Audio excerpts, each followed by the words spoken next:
फेंकेगो तो कैसे आनंद आएगो? थोड़ा बल लगा के फेंक। हाँ कान्हा, हम अभी बड़े हो गए हैं, तू अब भी छोटे बालकों की तरह फेंक रहे है।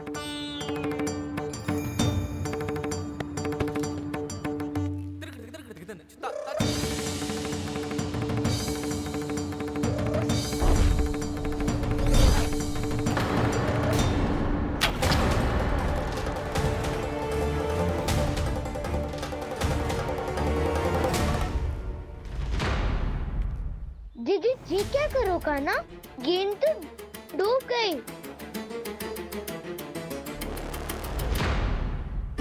अच्छा, तो ये सब इसकी योजना का भाग था ताकि ये कालिया का सामना कर पाए। तुम सबने तो कही थी तीव्र गति से फेंको, देखो फिकवा दी ना मेरी गेम। मुझसे नदी में, अब मुझे जाके लानी पड़ेगी। रुक जा कान्हा, रुक जा कान्हा। जे क्या बोल रहे हो कान्हा? इसमें तो बहुत संकट है। कोई भी संकट मेरी मैया का उपहार खोने से बड़ा ना है। बहुत प्रेम से बना के उन्होंने दी थी। हे नारायण, कोई उपाय समझ में ना आ रहा है। मैया, हम कैसे करेंगे हम अपने गांव की रक्षा? कीड़े पड़ेंगे उस दुष्ट को। यदि उसके कारण किसी के प्राण चले गए तो कौन सा फल मिलेगा उसे इस पूजा का? तुम सही कह रही हो यशोद। हमारे पास कोई और दूसरा विकल्प भी तो ना है। यदि हमने मथुरा की राज आज्ञा का पालन ना किया तो इसका दुष्परिणाम पूरे गांव को भुगतना पड़ेगा।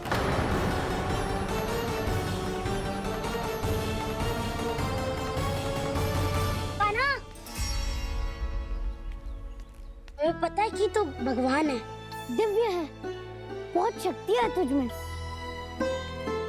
पर फिर भी हम तुझे विषैले जल में ना जाने दे सकते। कुछ होगा तो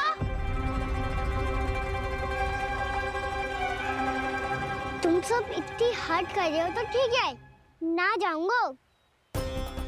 गेंद कहाँ गिरी है, कितनी दूर गई है, ये तो देख लूं, ताकि उसे बाहर निकालने का कोई उपाय ढूंढ पाऊं।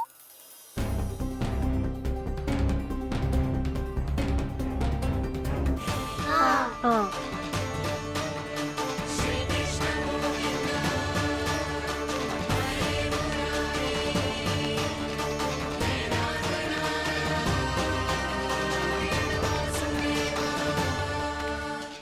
कान्हा की ये लीला तो समझ ही नहीं आ रही। पहले इसने देवर्षि नारद को मथुरा जाकर कंस को भड़काने के लिए कहा, फिर स्वयं ही दुखी भी हो गया कि अब इसका रहस्य सबके सामने खुल जाएगा। और अभी स्वयं ही तो इसने कहा था कि गेंद बहुत महत्वपूर्ण है, फिर स्वयं ही उसे नदी के विषैले जल में फेंक दिया।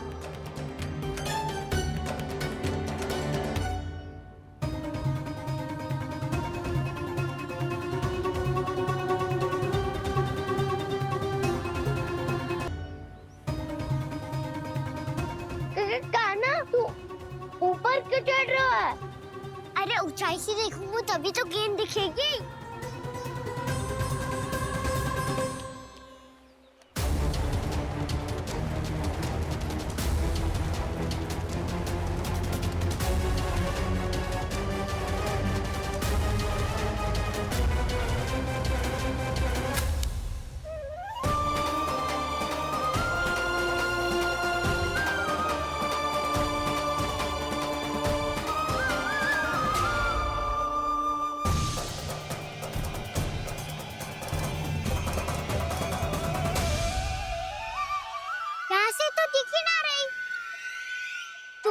वहीं से फेंकी थी ना?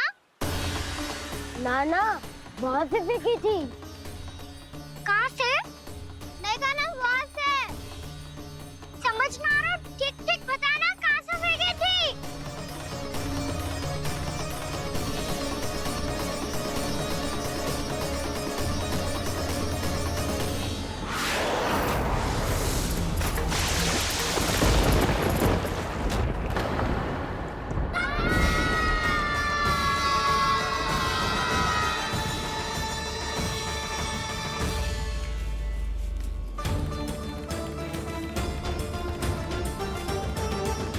कालिया नाग के क्षेत्र में जाकर कोई भी जीवित वापस ना लौट सको है।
ये क्या किया वाना ने? कालिया नाग तो उसे देखते ही निकल जाएगा।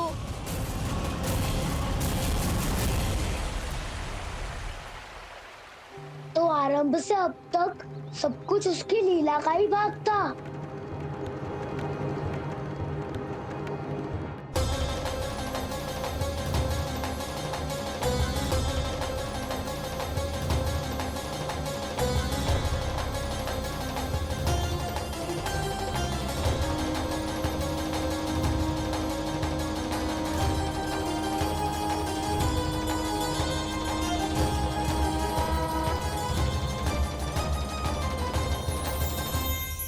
इतना सुंदर रूप, मन मोहने वाली मुस्कान, अद्भुत तेज और भगवान जैसी दिव्यता। कौन हो तुम? हाँ, तुम्हें देखकर तो हम सब सम्मोहित ही हो गए।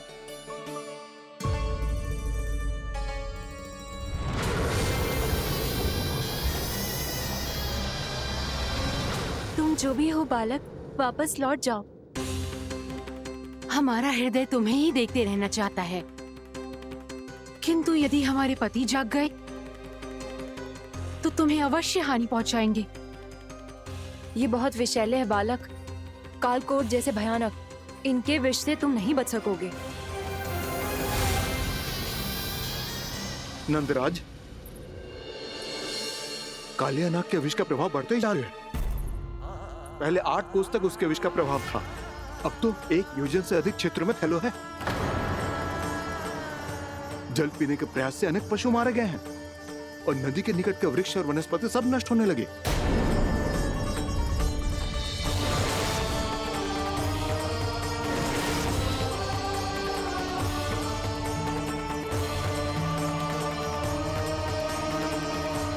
इनके विष की तीव्रता इतनी अधिक है बालक कि इनके संपर्क में आने वाले को तड़पने का भी अवसर नहीं मिलता। इनके विष की अग्नि क्षण भर से भी कम समय में प्राणवायु को जलाकर राख कर देती है।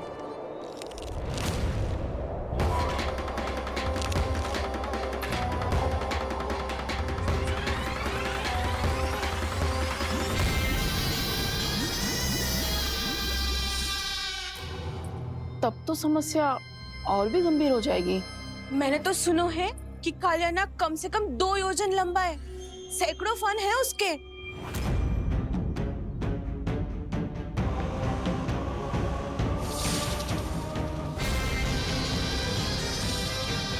इसका अर्थ तो ये है कि हम दोनों ओर से फंस गए। एक और कंस को 1 कोटि कमल पुष्प देने जो कि कालिया नाग के क्षेत्र में पड़ते हैं, और दूसरी ओर उस कालिया नाग का विष यमुना जी के क्षेत्र में बढ़ता ही जा रहा। इसके कारण हम ही नहीं, निर्दोष पशु पक्षी भी संकट में। इन दोनों समस्याओं का एक ही समाधान है, उस कालिया नाग का सामना करना। और ये ना समझ आ रहा कि हम ये करेंगे कैसे, क्योंकि ये बात साधारण मनुष्य के बस की ना है। हमारे लिए ये असंभव है।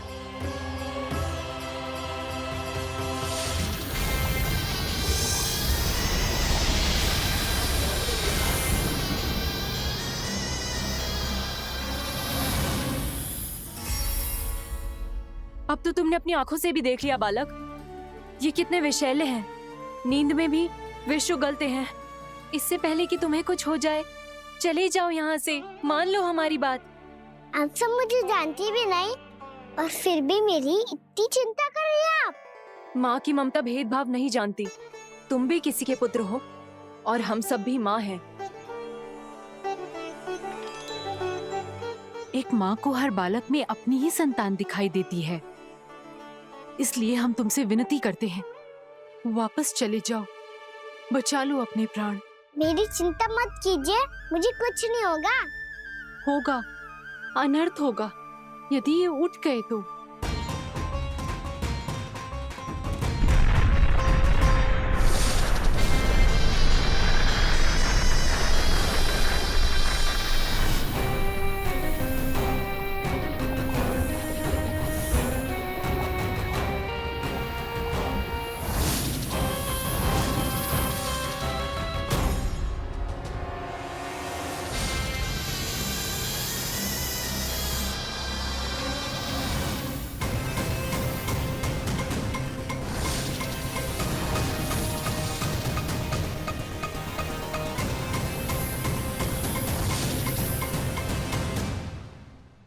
सामने होते हुए भी अपने इश्क को केवल वही देख सकता है जो अपना अभिमान त्याग चुका हो।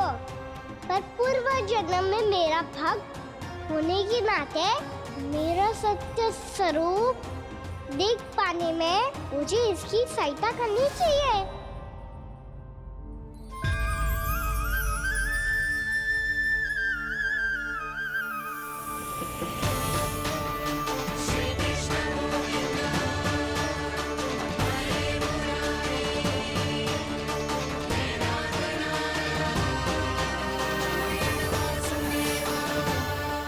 देखो हमारा छोटा सा कान्हा कैसे डट के खड़ा हुआ है, इतने विशालकाय, इतने महाभयंकर सबके सामने।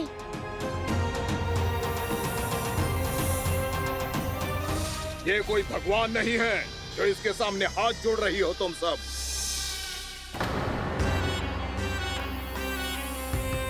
एक सामान्य साधारण बालक है ये, जो ये तक नहीं जानता कि इसके सामने है इसका काल, कालिया। तू कौन है बालक? मेरे इतने निकट आकर भी तू जीवित कैसे है? मेरी नहीं, अपनी चिंता करो कालिया। बहुत मनमानी कर ली तुमने। अब बस मैं तुम्हें रोकना हूँ। अब बस मैं तुम्हें रोकना हूँ। मैं तुम्हें रोकना हूँ। बित्ते भर का है तू, मेरे विष के बारे में जानता ही क्या है? और कहता है मुझे रोकने आया है। किससे? किससे रोकना चाहता है तू मुझे? मुझे क्रोध दिलाने की भूल मत कर बालक। अपनी फुंकार से ही तेरी इस मुस्कुराहट को अंतिम मुस्कुराहट बना सकता हूं मैं। शीघ्र बता, कौन है तू और किसने भेजा है तुझे? तुम्हें आवाज भी है कि अपनी पुकारों से तुम कितना विष भूल चुके हो। पवित्र यमुना नदी को कितना दूषित कर दिया तुमने। और यही नहीं, तुम्हारे कारण निकट के जीव जंतुओं, वृक्ष, वनस्पतियों सबको हानि पहुंच रही है। तो क्या? मुझे उससे क्या? मुझे है, मुझे है। आपत्ति है मुझे तुम्हारे इस व्यवहार से, और इसीलिए तुम्हें यहाँ से जाना होगा, यहाँ से जाना होगा।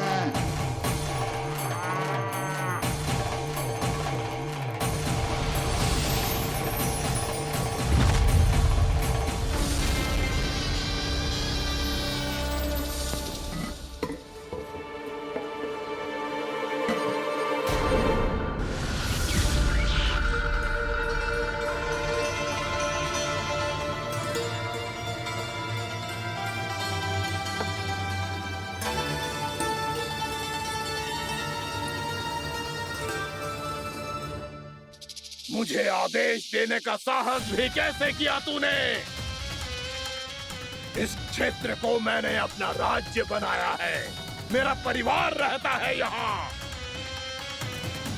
और तू मुझे यहाँ से जाने के लिए कह रहा है? हाँ, क्योंकि तुम्हारे यहाँ रहने के कारण अन्य जीवों को हानि हो रही है और मैं ऐसा नहीं होने दे सकता। मैं तो बस वही कर रहा हूँ जो एक सर्प का स्वभाव है। विष फैलाना स्वाभाविक है मेरे लिए, इसलिए मुझे चुनौती मत दे बालक। चुनौती तो मैं दे चुका हूँ कालिया। अब तो बस तुम्हें स्वीकार करनी है।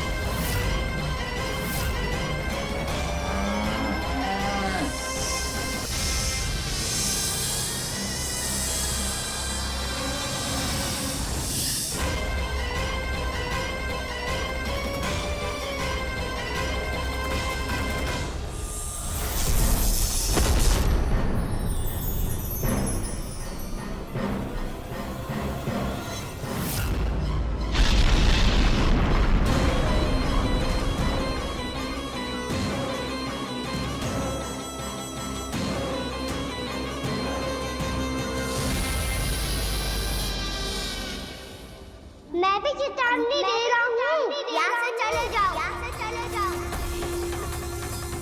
अपनी भूल को पहचानो कालिया, तुम जो कर रहे हो अनुचित है।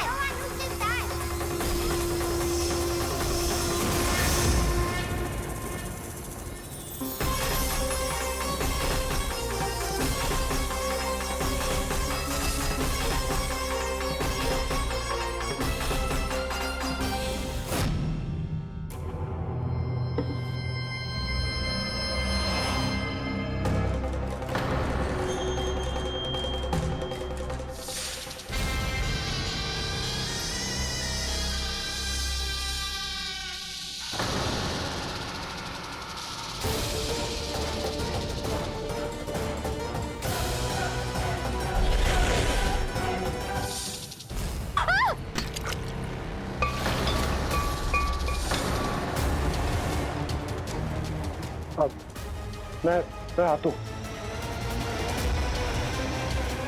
क्या हो गया सुधा? मुझे आवाज हो रहा है जी, कछु ना कछु गड़बड़ है। यशोदा, जो समस्या हमारे सामने है, हम सभी उसका समाधान खोजने में जुटे। तो तुम विश्वास करो, मैं कोई ना कोई समाधान अवश्य ढूंढ लूंगा।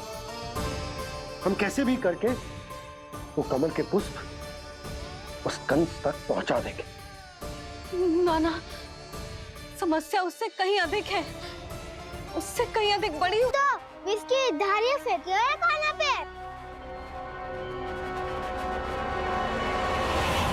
कान्हा कैसे बच्चे को अधिक विष से?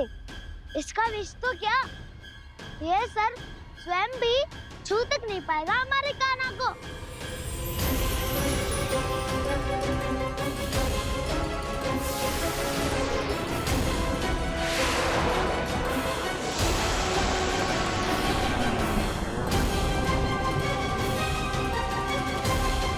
तुम्हारे सखा को, मेरे भाई को कोई हानि नहीं पहुंचा पाएगा। ये कान्हा का सत्य चाहे जो हो बलराम, पर अभी तो जो एक बालक ही है ना। देखो कैसे विष के कारण स्थिर हो गया है।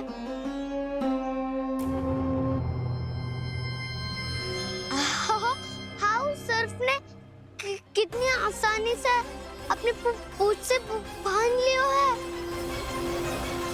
मुझे यहाँ से भगाना चाहता था ना तू? अब मैं तुझे दिखाऊंगा अपना सामर्थ्य।